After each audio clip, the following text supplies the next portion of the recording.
चलिए क्वेश्चन है, पृथ्वीराज रासो किस काल की रचना है और इसके रचयिता कौन है? तो आंसर है ये आदिकाल यानी वीर गाथा काल की रचना है और इसकी रचना जो है चंद्र बरदाई ने की थी। अगला क्वेश्चन है, वायु की गति और दिशा मापने के लिए किस यंत्र का उपयोग किया जाता है? तो एमिनोमीटर का यूज किया जाता है। भारत में चिपको आंदोलन की तर्ज पर दक्षिण भारत में कौन सा आंदोलन चलाया गया था?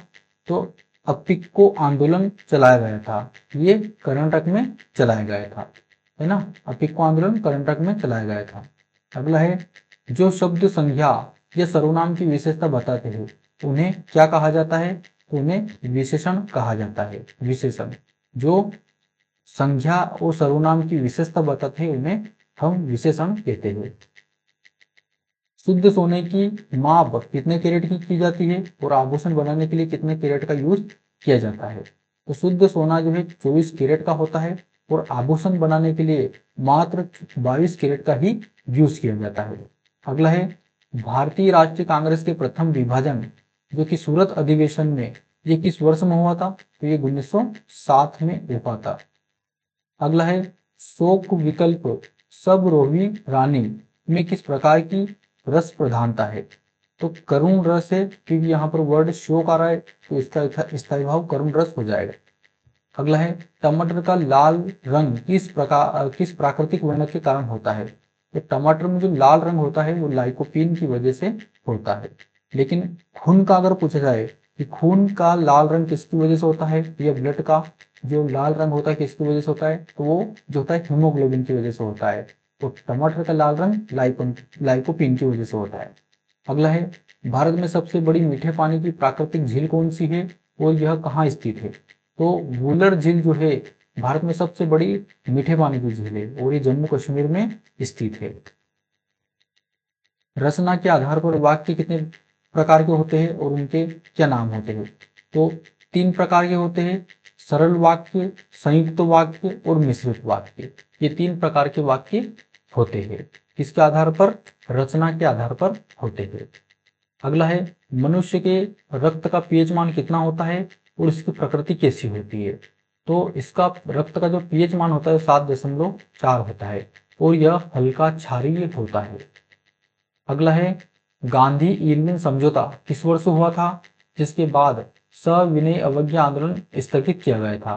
तो ये 5 मार्च 1931 को हुआ था। रघुपति राघव राजाराम में कौन सा अलंकार है जिसमें अनुप्रास अलंकार है? अगला है, सौर सेल बनाने के लिए मुख्यतः रूप से किस अर्धचालक तत्व को उपयोग किया जाता है? तो सौर सेल बनाने के लिए सिलिकॉन जो एक तत्व है इसका यूज किया जाता है। भारत का एकमात्र सक्रिय ज्वालामुखी कहाँ स्थित है? तो ये बेरन द्वीप में है जो कि अंडमान निकोबार द्वीप समूह में है। अगला है, जिस समास का पहला पद संख्यावाचक विशेषता होता है उसे क्या कहते हैं? तो उसे द्विगु समास कहते हैं। जहां भी संख्यावाचक शब्द आएंगे तो उसमें द्विगु समास होगा। अगला है, हमारे शरीर में रक्त का शुद्धिकरण यानी कि फिल्ट्रेशन किस अंग से होता है? तो ये वृक्क के द्वारा होता है जिसे हम किडनी कहते हैं। अगला है, गुलाम वंश का संस्थापक कौन था जिसने दिल्ली सल्तनत की शुरुआत की थी? तो ये कुतुबुद्दीन ऐबक था जिसने दिल्ली सल्तनत की शुरुआत की थी। ये गुलाम वंश का संस्थापक था। अगला है, विवेक का सही विलोम शब्द क्या है? तो अविवेक। विवेक का विलोम अविवेक। विद्युत हीटर की कुंडली यानी कि कोयल किस मिश्र धातु की बनी होती है? तो ये नाइक्रोम जो वायर होते हैं इसकी बनी होती है। कुंडली का मतलब होता है यहाँ पर जो अंदर जो मोटर होती है उसके अंदर वो कुंडली जो गोल गोल घूमती है उसको बोला जाता है। अगला है, क्षेत्रफल की दृष्टि से भारत का सबसे बड़ा और सबसे छोटा राज्य क्रमशः कौन सा है? तो अगर क्षेत्रफल की दृष्टि से देखा जाए तो राजस्थान सबसे बड़ा राज्य है, सबसे छोटा राज्य गोवा है। दोहा छंद का ठीक उल्टा कौन सा छंद होता है? तो दोहा छंद का अगर विलोम देखें तो सोठा छंद होता है। इसके पहले और तीसरे चरण में 11-11 मात्राएं होती है। ये चीज भी आपको याद रखना है।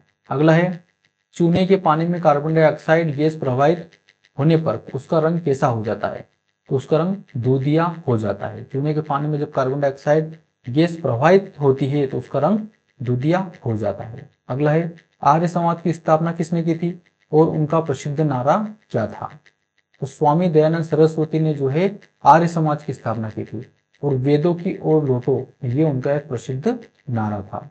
अगला है, हाथ मलना, इस मुहावरे का अर्थ क्या है? तो हाथ मलना यानी कि पछतावा होना यानी कि पछताना। अगला है, पेनिसिलिन नामक प्रथम प्रतिजैविक एंटीबायोटिक की खोज किसने की थी? तो ये की थी अलेक्जेंडर फ्लेमिंग ने, यानी कि पेनिसिलिन की खोज अलेक्जेंडर फ्लेमिंग ने की थी। अगला देखिए, भारतीय संविधान में मौलिक कर्तव्यों को किस देश के संविधान से लिया गया है? तो ये सोवियत संघ यानी कि रूस से लिया गया है।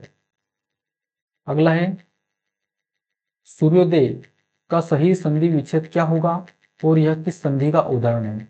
तो सूर्योदय का जो संधि विच्छेद होगा वो सूर्य प्लस उदय होगा और इसमें जो है गुण स्वर संधि होती है। मानव शरीर में पसलियों यानी कि रिब्स की कुल संख्या कितनी होती है?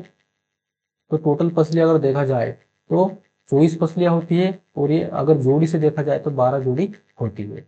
अगला है, किस वर्ष बंगाल का विभाजन लॉर्ड कर्जन द्वारा किया गया था और इसे कब रद्द किया गया था? तो बंगाल विभाजन जो है लॉर्ड कर्जन द्वारा 1905 में जो है किया गया था और 1911 में इसको रद्द भी कर दिया गया था। अगला है, रौद्र रस का स्थायी भाव क्या है? तो रौद्र रस का स्थायी भाव होता है क्रोध। अगला देखिए, हंसाने वाली गैस यानी कि लाफिंग गैस का रासायनिक नाम और सूत्र क्या है?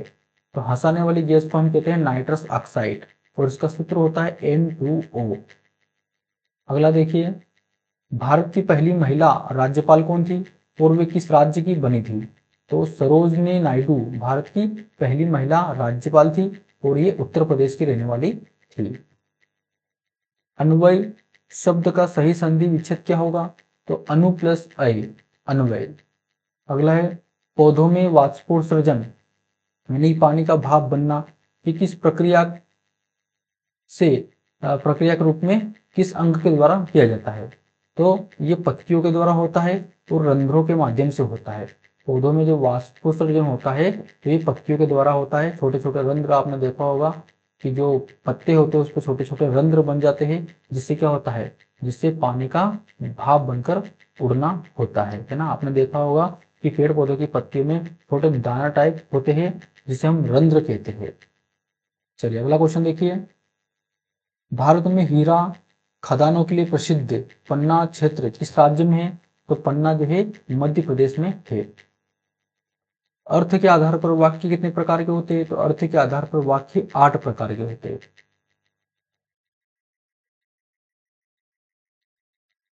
जंग का रासायनिक नाम और सूत्र क्या है? तो जंग का रासायनिक नाम है जल योजित फेरिक ऑक्साइड और इसका सूत्र है Fe2O3 इंटू H2O। अगला है, आनंद मठ उपन्यास के लेखक कौन है जिससे हमारा राष्ट्रीय गीत लिया गया है? तो आनंद मठ के जो उपन्यास है वो बंकिम चंद्र चटर्जी है। जो सब जगह व्याप्त हो उसे वाक्यांश के लिए एक शब्द क्या होगा? उसे कहते हैं सर्वव्यापी। जो सब जगह व्याप्त हो उसे सर्वव्यापी कहा जाता है। दूरदृष्टि दोष यानी कि हाइपरमेट्रोपिया को दूर करने के लिए किस लेंस का यूज किया जाता है? तो उत्तल लेंस का यूज किया जाता है। भारत में पहली पंचवर्षीय योजना की शुरुआत कब हुई थी? तो 1951 में हुई थी। तरनी तनुजा तट तमाल तरुवर बहु छाए में कौन सा अलंकार है? इसमें अनुप्रास अलंकार है। अगला है, मानव शरीर की सबसे छोटी हड्डी कौन सी है और यह कहाँ पाई जाती है? तो सबसे छोटी हड्डी है स्टेप्स, जिसे हम स्टेपीज भी कहते हैं। यह मध्य कान में पाई जाती है, यानी कि जो कान की हड्डी होती है वो सबसे छोटी हड्डी होती है जिसे हम स्टेपीज कहते हैं। अगला है, बाखड़ा नांगल बांध किस नदी पर बना है? तो ये सतलुज नदी पर बना है। बाखड़ा नांगल बांध जो है सतलुज नदी पर बना है। जिन शब्दों के एक से अधिक अर्थ होते हैं उन्हें हम क्या कहते हैं? उन्हें अनेकार्थी शब्द कहा जाता है। जिन शब्दों के एक से अधिक अर्थ होते हैं उन्हें हम अनेकार्थी शब्द कहते हैं। फोटोग्राफी में मुख्य रूप से किस रासायनिक यौगिक का उपयोग किया जाता है? तो सिल्वर ब्रोमाइड का यूज किया जाता है। फोटोग्राफी में जो है सिल्वर ब्रोमाइड का यूज किया जाता है। अगला है, रामकृष्ण मिशन की स्थापना किसने और किस वर्ष की थी? तो सबको पता है रामकृष्ण मिशन की स्थापना जो है स्वामी विवेकानंद ने की थी और ये वर्ष 1897 में की गई थी। अद्भुत रस का स्थायी भाव क्या है? तो अद्भुत रस का स्थायी भाव होता है विस्मय या आश्चर्य। अगला है शुष्क बर्फ यानी कि ड्राई आइस वास्तव में क्या होती है? तो ये ठोस कार्बन डाइऑक्साइड होती है, ठोस कार्बन डाइऑक्साइड। अगला है भारत की राष्ट्रीय नदी कौन सी है और इसे यह दर्जा किस वर्ष से मिला? तो भारत की राष्ट्रीय नदी जो है गंगा नदी है और वर्ष 2008 में से यह दर्जा प्राप्त हुआ है। ऊंट के मुंह में जीरा लोकोक्ति का सही अर्थ क्या है? तो ऊंट के मुंह में जीरा यानी कि आवश्यकता से बहुत कम वस्तु मिलना। अगला है गाजर में मुख्य रूप से कौन सा विटामिन प्रचुर मात्रा में पाया जाता है जो आंखों के लिए अच्छा है? तो विटामिन ए पाया जाता है गाजर में, जो हमारी आंखों के लिए बहुत ही फायदेमंद होता है। अगला है भारत छोड़ो आंदोलन की शुरुआत महात्मा गांधी के द्वारा किस वर्ष और कहां पर की गई थी? तो भारत छोड़ो आंदोलन की शुरुआत 8 अगस्त 1942 को की गई थी और ये मुंबई के ग्वालिया टैंक मैदान में की गई थी। अगला देखिए पंचवटी में कौन सा समास है और इसका विग्रह क्या होगा? तो पंचवटी में द्वितीय समास है क्योंकि ये संख्या पर आधारित है और इसे कहते हैं 5 वटों यानी वृक्षों का समूह कहा जाता है। अगला है विद्युत ऊर्जा को यांत्रिक ऊर्जा में बदलने वाले उपकरण को क्या कहा जाता है? तो विद्युत मोटर कहते हैं। विद्युत ऊर्जा को यांत्रिक ऊर्जा में बदलने के लिए जिस मोटर का यूज किया जाता है, जिस उपकरण का यूज किया जाता है उसे विद्युत मोटर कहते हैं। दक्षिण भारत की सबसे लंबी नदी कौन सी है जिसे वृद्ध गंगा भी कहा जाता है? तो दक्षिण भारत की सबसे लंबी नदी जो है, सबसे लंबी नदी है वो है गोदावरी नदी, जिसे हम क्या कहते हैं? वृद्ध गंगा भी कहते हैं। तो ध्यान रखना गोदावरी नदी को दक्षिण भारत में क्या कहा जाता है? वृद्ध गंगा नदी कहा जाता है। अगला है नायक का सही संधि विच्छेद क्या होगा? तो नायक का सही संधि विच्छेद करेंगे तो ने प्लस अत यानी कि नायक। अगला है इस ग्रंथि को मानव शरीर की मास्टर ग्रंथि कहा जाता है। तो पीयूष ग्रंथि को हम जिसे हम पिट्यूटरी ग्रंथि कहते हैं, इसे हम मास्टर ग्रंथि भी कहते हैं। सार्क द छेक संगठन का मुख्यालय कहाँ स्थित है? तो ये काठमांडू में है ना, काठमांडू नेपाल में स्थित है सार्क का मुख्यालय। तो दोस्तों आज की वीडियो में हमने 60 क्वेश्चंस को अटेम्प्ट किया है। ये क्वेश्चंस बहुत ही इंपॉर्टेंट है आपके एग्जाम के लिए, तो इसका रिवीजन जरूर करें। रिवीजन करने के लिए या तो आप नोट्स बना सकते हो या फिर इस वीडियो का स्क्रीनशॉट लेकर इसको पीडीएफ में भी कन्वर्ट कर सकते हो। तो क्वेश्चन तो यहीं से आते हैं, लेकिन आप क्या करते हो? रिवीजन नहीं करते हो। अगर रिवीजन नहीं करोगे तो एग्जाम में क्वेश्चन आ भी जाएगा, थोड़ा बहुत घुमा फिरा के आ जाएगा या फिर इसी से लगभग आ जाएगा, तो आपको क्या होगा? समझने में जो है आसानी नहीं रहेगी, आप क्वेश्चन को समझ नहीं पाओगे, इसलिए आप सही ऑप्शन टिक नहीं कर पाओगे।